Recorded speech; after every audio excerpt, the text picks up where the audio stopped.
All right, let's dive into something that's literally all around us all the time.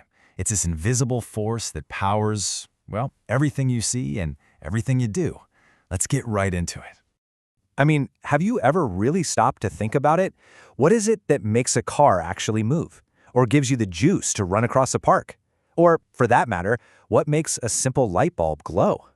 As different as all those things seem, they're all powered by the exact same fundamental thing. It's this force that makes stuff happen, and it is absolutely everywhere. Yep, that invisible, all-powerful force, it's called energy. And today we're going to pull back the curtain and see exactly what it is and how it works. So first things first, what is energy, really? Let's get a handle on this power to make things happen.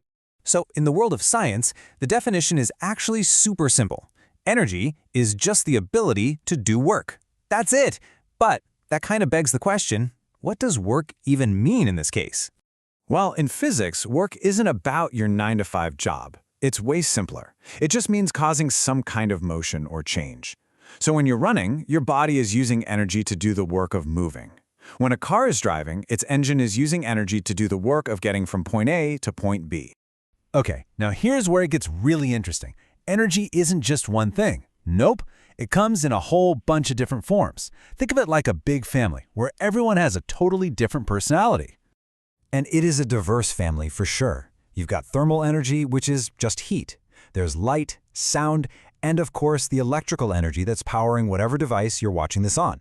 Let's look at a couple we use every single day.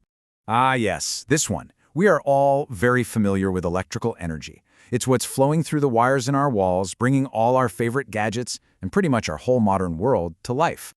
And then you've got light energy. It's the whole reason we can see anything at all, whether it's blasting from the sun millions of miles away or just glowing from a simple light bulb in your room.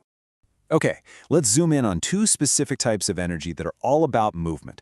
One is about moving, and the other is about the potential to move. We're talking about kinetic and elastic energy. So first up is kinetic energy. This one's easy. It's the energy of motion. Anything that is moving has kinetic energy. A car zooming down the highway, a bird flying through the air, you walking to the fridge. If it's moving, it's got kinetic energy. Simple as that. Now, its counterpart is elastic energy. And this is a type of stored energy, what scientists call potential energy. Think about a stretched rubber band or a squished spring.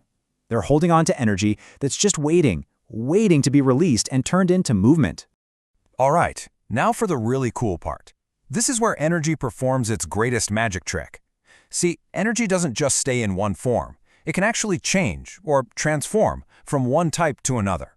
And honestly, that's the secret to how pretty much everything works.